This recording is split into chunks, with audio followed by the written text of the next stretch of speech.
So guys, आप सबको पता होगा कि बजट 2022 में ये साफ क्लैरिफाई कर दिया है कि अगर आपको जीएसटी में इनपुट टैक्स क्रेडिट क्लेम करना है परचेजर को, तो वो क्रेडिट तभी क्लेम कर सकता है जब सप्लायर उस क्रेडिट को बायर को कम्युनिकेट कर देगा। कम्युनिकेट का मतलब है वो आपको आपकी स्टेटमेंट में दिख जाएगा। तो पहले जो कंफ्यूजन थी कि वो स्टेटमेंट का नाम 2A है या 2B है, तो ये क्लियर कर दिया कि वो जो क्रेडिट है आपको 2B में दिखना चाहिए।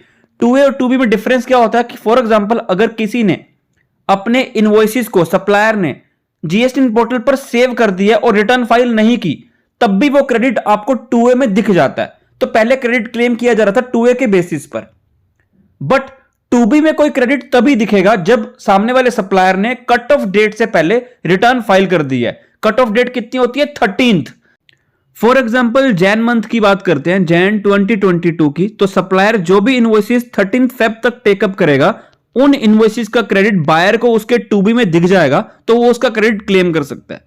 फॉर एग्जाम्पल गाइस, किसी बायर ने कुछ 18 लाख का इनपुट टैक्स क्रेडिट क्लेम करना था और सप्लायर ने क्या किया, उस रिटर्न को फाइल ही नहीं किया, रिटर्न उसको अपनी रिटर्न में कैप्चर नहीं किया जीएसटीआर 1 में। अगर नहीं किया तो वो सामने वाले परचेजर को 2B में नहीं दिखेगा। इससे क्या होगा कि उसका ये जो अमाउंट है वो ब्लॉक हो जाएगा वर्किंग कैपिटल में। तो एट द एंड गवर्नमेंट क्या करती है, टैक्स ऑफिशियल जो डिपार्टमेंट्स होते हैं वो क्या करते हैं, इस अमाउंट के लिए परचेजर को पकड़ लेते हैं। अगर वो क्लेम करते हैं कि आपकी रिटर्न में तो दिखा नहीं है, तो वो ये काम खुद ना करके सप्लायर से टैक्स रिकवर ना करके बायर से रिकवर करते हैं। तो गाइस, ये आर्टिकल हमारे सामने आया, हमने आपसे कुछ फीडबैक लेना है, तो प्लीज अपना फीडबैक जरूर देना और चैनल को सपोर्ट करना, वीडियो को लाइक करके और कमेंट करना। So guys, why buyers should be penalized for the fault of suppliers and failure of the government not to implement automated GST return system?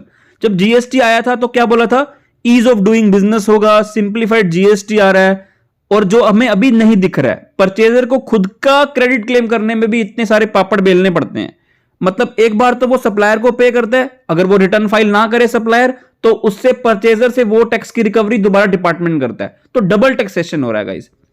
तो जो एक आर्टिकल है गाइस, इसमें आपका फीडबैक चाहिए। इसमें श्री बिमल जैन सर ने गाइस काफी बड़े पॉइंट्स को पिक किया है कि जब तक जीएसटी में ऑटोमेटेड सिस्टम नहीं आ सकता, ये प्रॉब्लम सॉल्व नहीं होगी।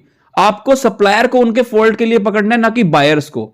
आप क्या कर रहे हो, ऑल्दो कुछ हाई कोर्ट्स ने क्या बोला है, हाई कोर्ट्स ने बोला कि हाँ, बायर को पकड़ना नहीं चाहिए, सप्लायर को पकड़ना चाहिए उनके फॉल्ट के लिए, बट अब हाई कोर्ट की जजमेंट है वो स्टेट सब्जेक्टिव है। अब हम बार बार उन कोर्ट्स के बेसिस पे तो लड़ नहीं सकते अपने केस को। वो बोलते हैं कि ये इस स्टेट ने दिया तो हम आपकी बात मान ही नहीं रहे हैं। इसमें गाइस मेरा एक सजेशन है कि अगर सपोज करो बायर कुछ पेमेंट कर देता है सप्लायर को इनवॉइसेस की, बट सप्लायर वो रिटर्न में फाइल नहीं करता है, 1 में फाइल नहीं करता है, या फाइल में फाइल करके पेमेंट नहीं करता बाद में गवर्नमेंट को, बट मैंने तो अपनी पॉकेट से दे दिया बायर ने, तो इस केस में क्या करना चाहिए, एक मिसिंग इनवॉइसेस की रिपोर्टिंग जैसे होती है वो अलाउ करना चाहिए कि बायर अगर पे कर देता है तो वो खुद जो इनवॉइसेस उसे 2B में नहीं दिख रहे हैं वो उसे रिपोर्ट करे। जैसे ही वो रिपोर्ट करेगा उसके 2B में दिखे तो उसके बेसिस पर वो क्लेम कर ले। अब आप कहोगे गाइस इसमें भी फॉल्ट हो सकते हैं कि सर फॉर एग्जांपल बायर ने पे नहीं किया बट वो ऐसे रिपोर्ट करेगा, तो इससे तो गवर्नमेंट फिर से लॉस में हो जाएगी। आपकी बात बिल्कुल सही है। तो क्या कर सकते हैं, आप 2B में मैन्युअली रिपोर्टिंग करो, इन द सेंस मतलब मिसिंग इनवॉइसेस की रिपोर्टिंग करेगा बायर, वो 2B में दिखेगा, वो क्लेम करेगा। और जब असेसमेंट होगी, असेसमेंट के टाइम पर एक कॉलम अलग से होगा कि हम मिसिंग इनवॉइसेस कितने रिपोर्ट किए गए हैं, उन सारे इनवॉइसेस को चेक करो। फिर गवर्नमेंट क्या कह सकती है, टैक्स डिपार्टमेंट्स जब असेसमेंट करेंगे कि अगर सपोज करो बायर ने सारे पेमेंट कर रखी है सप्लायर को, फिर उनका कोई फॉल्ट नहीं है, असेसमेंट में क्लियर हो जाएगा, उनका ऑर्डर आ जाएगा, क्लियर ऑर्डर, तो उस केस में जब गवर्नमेंट को कोई पैसा नहीं मिल रहा तो उस केस में फॉल्ट किसका, सप्लायर का है। तो आप सप्लायर को जाके चेक करोगे, वही मिसिंग इनवॉइसेस वाले जो सप्लायर होंगे उनको चेक किया जाएगा कि आपने ये पेमेंट नहीं की, तो उनसे रिकवरी की जाएगी, सिंपल एज दैट। बट अभी क्या हो रहा है, अभी तो कोई 2B में जब रिपोर्टिंग ही नहीं करता है, 2B में जब दिखता ही नहीं है क्रेडिट, तो हम क्लेम कर ही नहीं पाते हैं। और अगर हम क्लेम कर ले तो वो प्राइमा फेसी क्या हो जाता है, उसको ऑल टुगेदर डिसअलाउ कर दिया जाता है, उसके ऊपर बायर के ऊपर केस निकल आता है, नोटिस आ जाता है कि आप बताओ आपने ये क्लेम क्यों किया, बिकॉज ये आपके 2B में नहीं दिख रहा था। अभी तो यही हो रहा है ना गाइस, अभी असेसमेंट के पहले ही आपको वो कह दिया जाता है कि आपने क्लेम क्यों किया, क्योंकि वो 2B में दिखता ही नहीं है। असेसमेंट तो लास्ट पॉइंट होता है गाइस, अभी असेसमेंट से पहले ही आपको बोला जाता है कि आपने 3B में इतना क्लेम किया और 2B में दिख नहीं रहा।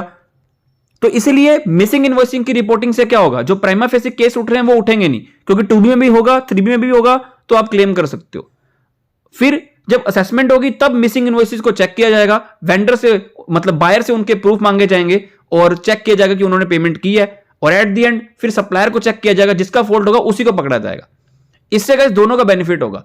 अभी तो सिर्फ बायर को रिस्पॉन्सिबल ठहरा दिया जाता है, जो कि मेरी अकॉर्डिंग फेयर नहीं है। सो आई बिलीव आपको वीडियो काफी अच्छी लगी होगी। प्लीज अपना फीडबैक जरूर देके जाना कि क्या ऐसा प्रोविजन लाना सही है, इसमें क्या कुछ नेगेटिव पॉइंट्स है, क्या पॉजिटिव पॉइंट्स हैं, कमेंट बॉक्स में जरूर लिखना। चैनल पे नए हैं तो चैनल को सब्सक्राइब कर लो, बेल बटन को प्रेस कर लो।